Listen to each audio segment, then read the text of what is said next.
السلام علیکم راہ حق کے ہم سفر ساتھیوں۔ حدیث صلی اللہ علیہ وسلم۔ اب آئیے غریب کے دوسرے معنی پر غور کرتے ہیں۔ عربی زبان میں غریب کے معنی، ایک معنی ہم نے پردیسی پڑھا تھا اور اب یہ دوسرے معنی اجنبی کے ہیں۔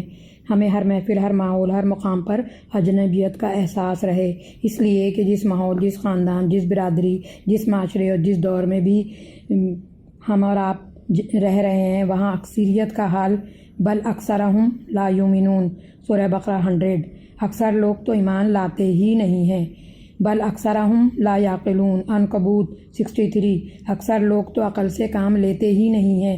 ولکن اکثرہم لا یشکرون، سورہ نمل 53۔ اکثر لوگ تو شکر گزاری کا رویہ اختیار ہی نہیں کرتے۔ آپ قرآن و سنت کے مطابق چل رہے ہیں تو آپ ان کے لیے اجنبی ہیں۔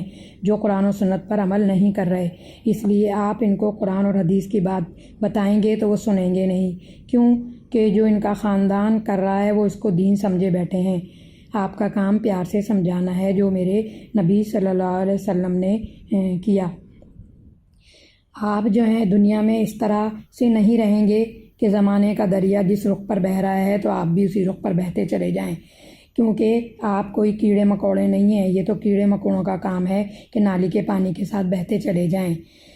ہمیں دنیا میں اس طرح رہنا ہے جیسے اجنبی۔ دنیا دار لوگ حیرت سے ہمیں دیکھیں گے، بیکورڈ کہیں گے، تو جو کام بھی آپ کے رب کا پسندیدہ ہے، آپ نے وہی کام کرنا ہے، اور جن سے آپ کے رب نے رکنے کو کہا ہے آپ نے اسی سے رکنا ہے، اور کھانے اور کمانے میں حلال کا خیال رکھنا ہے، شریعت پر چلنا ہے، حدود اللہ کا خیال رکھنا ہے، حدود اللہ کو معلوم کرنا ہے۔ لوگ ہمیں کچھ بھی کہتے رہیں، لیکن ہمیں پھر بھی ساری دنیا میں جھوٹ رچا بسا ہے، ہم نے سچ بولنا ہے۔ ساری دنیا میں بے حیائی کے گٹر ابل رہے ہیں، ہم نے حیا کا پیکر بننا ہے۔ حیا عورتوں کے لیے پردے کی شکل میں میرے رب کا حکم ہے۔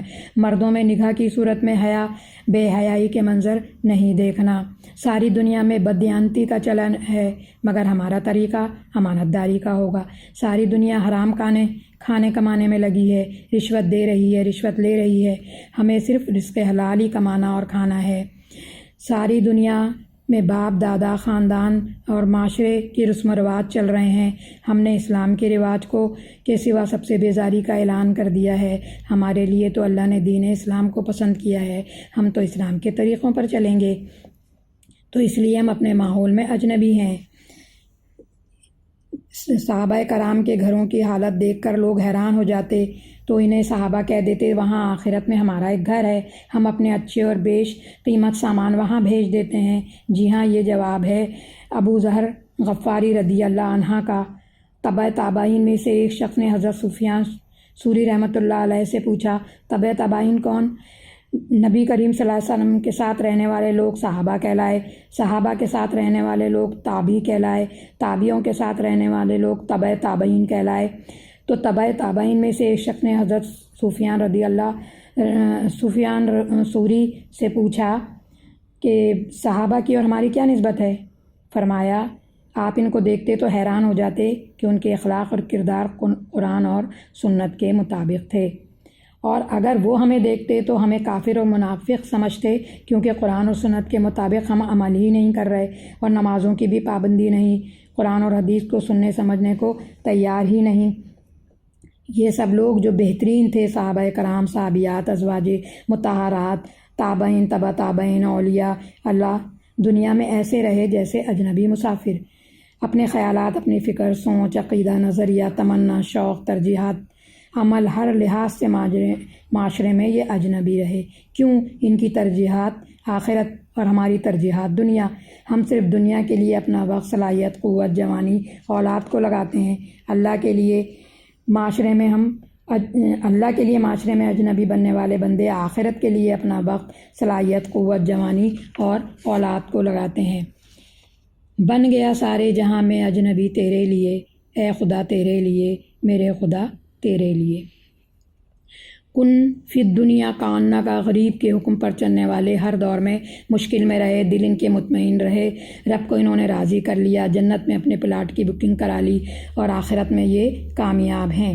اب آئیے حضور اکرم صلی اللہ علیہ وسلم کی بات کے دوسرے حصے کی طرف، حدیث کے کہ تم دنیا میں ایسے رہو اور عابرو سبیل جیسے کوئی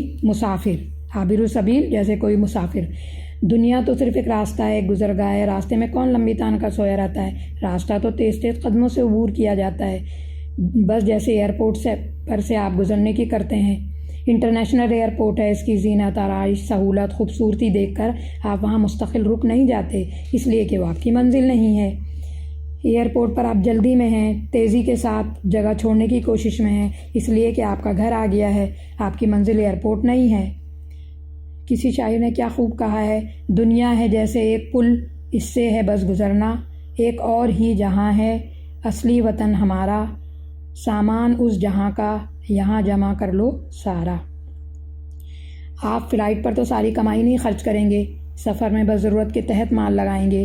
ایسی حماقت کا تو آپ تصور بھی نہیں کر سکتے کہ کل سرمایہ سفر میں اڑا دیا جائے، جب گھر پہنچیں تو دیوالیہ۔ اللہ نہ کرے کہ اس دنیا کے سفر کے بعد جب آخرت کے گھر پہنچیں تو ہم میں سے کسی ایک کا حال بھی ایسا ہو۔ پھر مسافر سفر میں سامان ضرورت کی حد تک رکھتا ہے، زیادہ ہوگا تو لمبی لمبی قطاروں میں، لائنوں میں کھڑا ہونا پڑے گا، کسٹم والوں سے جان چھڑانا مشکل ہوگا۔ جتنے آپ ہلکے پھلکے ہوں گے اتنی آسانی سے اپنی منزل پر پہنچ جائیں گے۔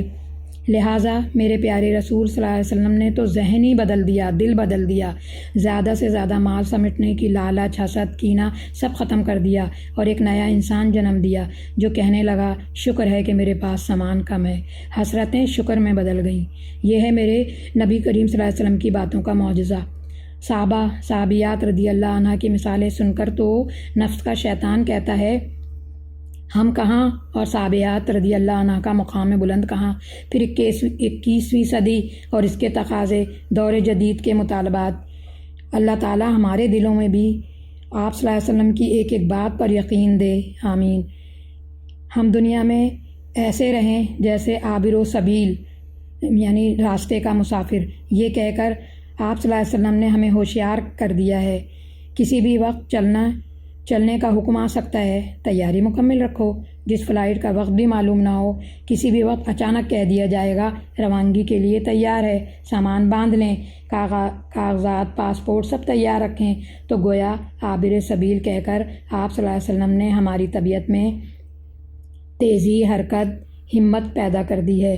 ہمیں ہر وقت ہر عمل نیکی اور بھلائی کے کام کرنے کی عادت ڈالنی ہے، ہر وقت نیکی اور بھلائی کے کام کرنے کی عادت ڈالنی ہے، اور آخرت کے لیے پہلے ہی سے تیاری شروع کر دینی ہے۔ زندگی کی مہلت جو ہمیں ملی ہوئی ہے، اس میں آپ صلی اللہ علیہ وسلم نے کہا مسافر کی طرح رہو، اور منزل کی طرف ہمیں بڑھنا سکھایا۔ آپ کی اور میری منزل جنت ہے۔ اب ہم اپنا جائزہ لیں کہ جو یہ ہم نے حدیث سنی اور سمجھی ہے، تو حضور پاک صلی اللہ علیہ وسلم کی یہ بات سن کر اب دنیا میں آپ کیسے رہیں گے، ہم سب کو کیسے رہنا ہے، اپنے گھر جنت کی یاد آتی ہے آپ کو؟ آپ اپنے گھر جنت کی تیاری میں پہلے سے کچھ زیادہ آپ کی تیزی آئی ہے؟ نگاہوں میں دنیا کل جتنی جمی تھی آج کچھ کم ہوئی، یعنی دل سے دنیا کی محبت کچھ کم ہوئی؟ پیارے رسول کی بات سن کر آپ کو کہ دل سے دنیا کی محبت کچھ کم ہوئی؟ جس کام کے لیے دنیا میں بھیجا گیا ہے کیا وہ آپ کر رہے ہیں؟